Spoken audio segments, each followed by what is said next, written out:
آج قائد اعظم محمد علی جناح کی یوم پیدائش پر میں Muhammad Kamran Khan Tessori governor Sindh, chief minister Sindh Syed Murad Ali Shah صاحب، ان کے کیبنٹ کے ممبران، آئی جی سندھ اور کمشنر کراچی کے ہمراہ یہاں آج مزار قائد پر حاضری کے لیے پیش ہوئے۔ قائد اعظم محمد علی جناح کی یوم پیدائش ہمیں قومی یکجہتی، قربانی اور عزم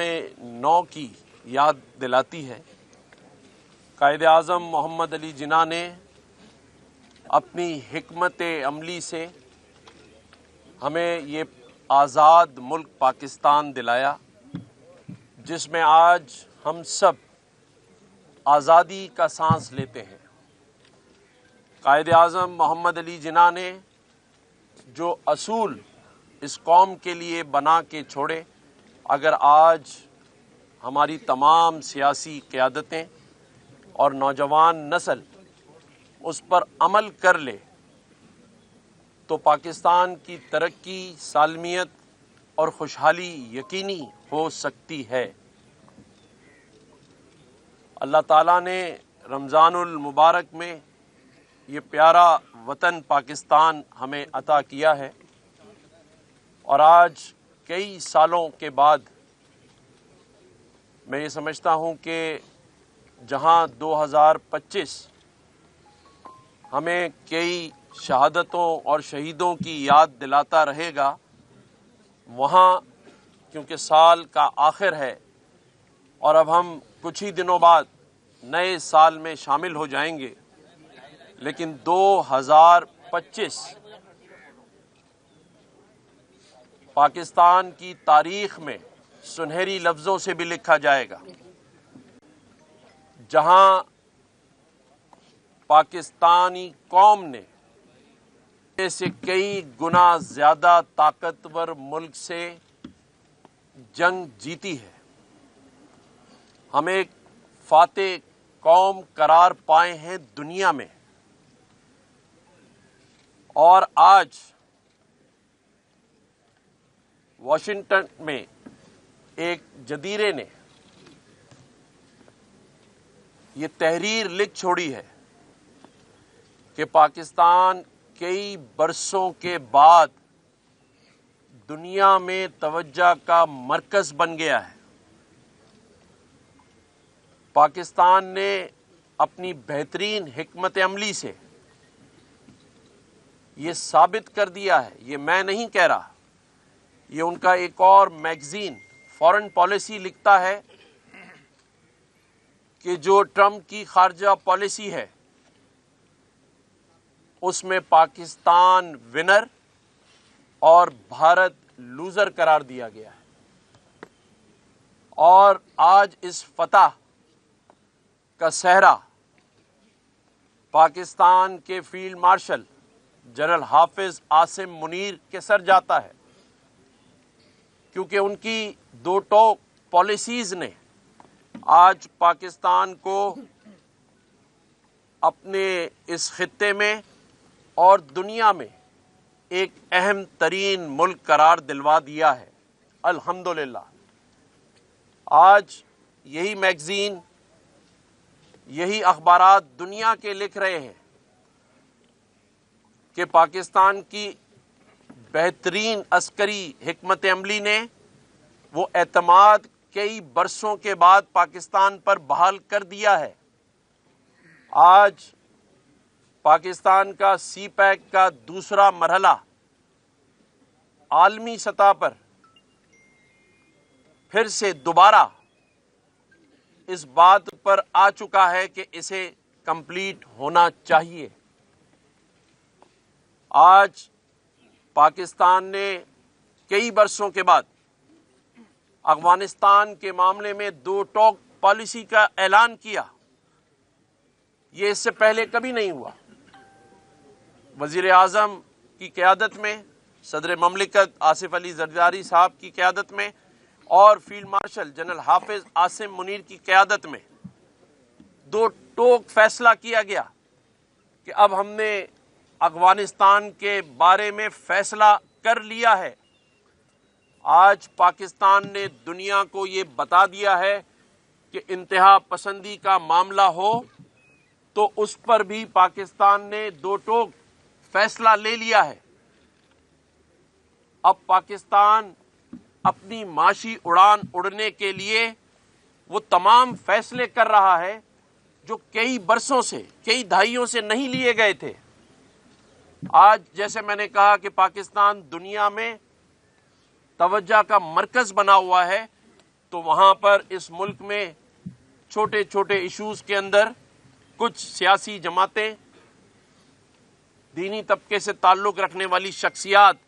پاکستان کو پھر اپنے ڈومیسٹک معاملات میں گھسیٹ رہی ہیں۔ خدارا جہاں پاکستان دنیا کی نظر میں مرکز بن گیا ہو، جہاں پاکستان نے اپنے دوستوں کے ساتھ مل کر، جس میں سعودی عربیہ، ترکیہ اور چین جیسے شراکت دار کے ساتھ معاہدے کیے ہوں، جہاں پاکستان سعودی عربیہ جیسی ایسی جگہ جہاں حرمین اور شرفین ہیں، مدینہ منورہ اور خانہ کعبہ ہے، اس کے محافظ کا کردار ادا کر رہا ہے، جہاں وہ دفاعی معاہدے کر رہا ہے لیبیا جیسے ملک کے ساتھ، جہاں پاکستان کے بنائے ہوئے ہتھیار اب دنیا میں ڈیمانڈ کی صورت اختیار کر چکے ہوں، جہاں 2 دہائیوں کے بعد پاکستان میں نجکاری کا عمل شفاف طریقے سے نظر آ رہا ہو، جہاں پی آئی اے جو ایئر لائن ہے اس کی نجکاری کا عمل ہو چکا ہو، جو کہ ایک گیم چینجر بھی ثابت ہو سکتا ہے، کیونکہ جس طرح پاکستان مرکز بنا ہوا ہے دنیا میں، تو میں یہ سمجھتا ہوں کہ پاکستان نے ثابت کیا ہے۔ پاکستان نے کرپٹو کرنسی میں امریکہ کے ساتھ شراکت داری کے ساتھ اس کا الائی بن کر آگے بڑھا ہے۔ ہر وہ کام جس سے پاکستان اپنے معاشی بحران سے نکل سکتا ہے، وہ میں سمجھتا ہوں کہ فیلڈ مارشل کی قیادت میں اللہ تعالیٰ نے ہمیں دیا ہے۔ یہ میں نہیں کہہ رہا، یہ دنیا کے میگزینز اور اخبارات کہہ رہے ہیں۔ تو اگر دنیا تسلیم کر رہی ہے پاکستان کی بہترین سفارتکاری کو، پاکستان کی بہترین عسکری صلاحیت کو، اور پاکستان کے جو شراکت دار ہیں، جو کہ اب نظر آ رہا ہے، یو اے ای کے پریزیڈنٹ پاکستان آ رہے ہیں، پاکستان کے آرمی چیف فیلڈ مارشل کو دنیا میں جو پروٹوکول دیا جا رہا ہے، یہ اس بات کی عکاسی ہے کہ واقعی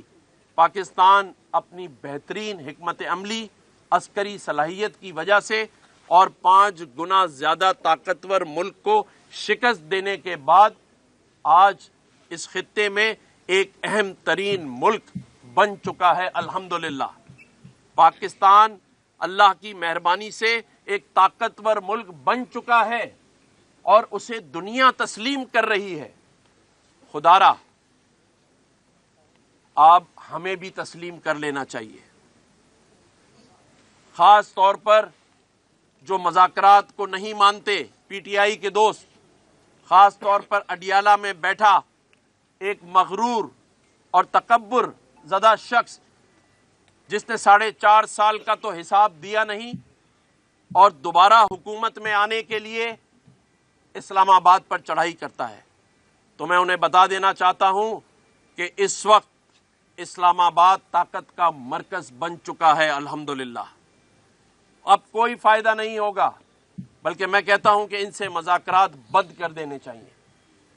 کیونکہ جب پاکستان کی ترقی کی بات ہو تو ایسے لوگوں سے مذاکرات کرنے ہی نہیں چاہیے جنہوں نے 4.5 سال پاکستان کو ترقی نہیں کرنے دی۔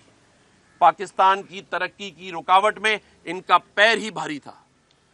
آج پاکستان جس طرح دنیا میں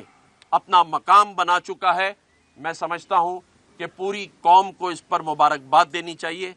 کہ وہ ایک فاتح قوم ہے، اور اب مارکہ حق کے بعد مارکہ معیشت کے لیے ہم تیار ہیں، اور اللہ تعالیٰ نے چاہا تو جس طرح ہم نے بھارت سے جنگ جیتی ہے، اسی طرح دنیا سے معیشت کی جنگ جیت لیں گے اور پاکستان میں جو 24 کروڑ لوگ کئی سالوں سے اس معیشت کے ثمرات کا انتظار کر رہے ہیں وہ اسے ضرور ملے گا انشاءاللہ تعالی۔ پاکستان کی تمام فورسز نے شہادتیں دی، افواج پاکستان نے، ہماری پولیس نے، ہمارے سویلینز نے 90,000 سے زائد شہادتیں دی ہیں، اور آج اس قوم کا نوجوان اپنے مستقبل کا انتظار کر رہا ہے، اور میں سمجھتا ہوں کہ یہ خواب پورا ہونے جا رہا ہے۔ اللہ تعالیٰ اس میں پاکستان کو کامیابی عطا کرے، آمین۔